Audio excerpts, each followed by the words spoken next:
ফিরলাম বিরতির পর চোখ রাখবো বাংলার নদিয়ার জেলার একটি গুরুত্বপূর্ণ খবরের দিকে। বাড়ির দরজা ভেঙে সর্বস্ব লুট করে পালালো দুষ্কৃতীরা। নদিয়ার শান্তিপুরের আরবলদা গ্রামের ঘটনা। তদন্তে শান্তিপুর থানার পুলিশ। গোটা বিষয়টি নিয়ে জানবো। টেলিফোন লাইনে জুটছেন বিশিষ্ট সাংবাদিক অঞ্জন শুকুল। অঞ্জন দা, ঠিক কি খবর? দেখো, নদিয়ায় ফাঁকা বাড়ির সুযোগ নিয়ে পরপর 3টি দরজা ভেঙে ঘরের সর্বস্ব লুট করে পালালো দুষ্কৃতীরা। ঘটনাটি ঘটেছে নদিয়ার শান্তিপুর থানার অন্তর্গত বাবলা গ্রাম পঞ্চায়েতের আরবলদা গ্রামে। যেটা জানা গিয়েছে যে আরবলদা গ্রামের বাসিন্দা শিবানী দত্ত মজুমদার দীর্ঘদিন আগে তার স্বামী মারা যায়। তার একমাত্র মেয়ে কর্মসূত্রে মা বাড়িতে থাকলেন আর মেয়ে থাকেন বাইরে।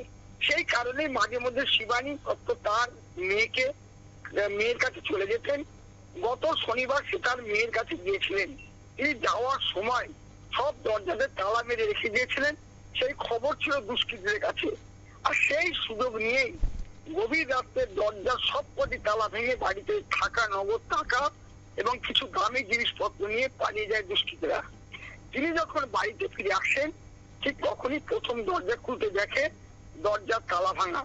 এরপর তার সন্দেহ হয়, ভেতরে গিয়ে দেখে আলমারি খোলা, ঘরের জিনিসপত্র সব ছড়ানো ছিটানো অবস্থায় রয়েছে। পাশাপাশি তাকে ড্রেসিং টেবিলের ড্রয়ার খোলা অবস্থায় রয়েছে, সেখানে কিছু নগদ টাকা ছিল। তারপর জানাজানি হতে ভিড় জমায় স্থানীয়রা।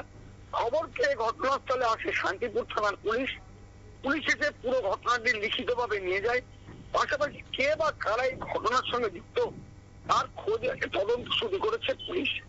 এই ঘটনায় বাড়ির মালিক শিবানী দত্ত মজুমদারের দাবি, যেহেতু আমি মাঝে মধ্যেই বাড়ি থাকি না, সেই সুযোগ নিয়েই কিন্তু দুষ্কৃতীরা এই কাণ্ড ঘটিয়েছে।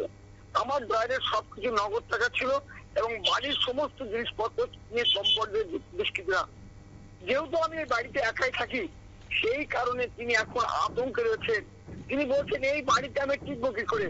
আবার এটাও তিনি বলছেন যদি দুষ্কৃতীরা গ্রেপ্তার হয় সেক্ষেত্রে তার উপরেও কিন্তু আবার আক্রমণ নেমে আসতে পারে। কারণ পুলিশ কিন্তু সঠিকভাবে কিন্তু তদন্ত করে না। এবার দেখা গেল কাউকে ধরে নিয়ে আসবে, নিয়ে এসে তাকে বলবে, ওই বিদ্যাকে দিয়ে বলাবে যে এই করেছিল, উনি তো দেখেননি। সেক্ষেত্রেও কিন্তু তিনি আতঙ্কে রয়েছেন। তাই তিনি বলছেন যে যদি প্রকৃত দোষী হয় সেই দোষীকে চিহ্নিত করে গ্রেপ্তার করুক। আজে বাজে লোককে গ্রেপ্তার করে যেন এই কেসে কারো নাম জড়ানো না হয়। বেশ, কিন্তু পুলিশ কি কিছু জানিয়েছে?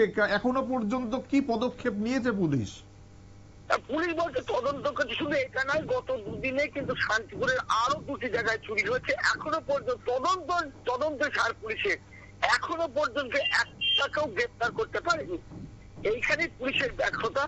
এই জন্য বিরোধীরা শুরু করেছেন যে পুলিশ প্রশাসন কাজ না করার জন্য দুষ্কৃতীদের কিন্তু এই বারবারন্ত। অবিলম্বে দুষ্কৃতীদের গ্রেপ্তার করে তাদের চিহ্নিত করে তাদের সাজা দেওয়া হোক, এটাই কিন্তু বিরোধীরা দাবি করছেন।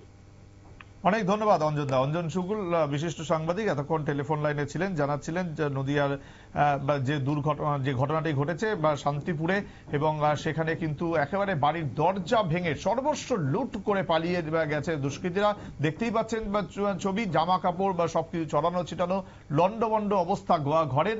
নদিয়ার শান্তিপুর থানার পুলিশ ঘটনা তদন্তে নামলেও এখনো পর্যন্ত কাউকে গ্রেফতার করা সম্ভব হয়নি। সময় আরো একটি বিরতির, সঙ্গে থাকুন।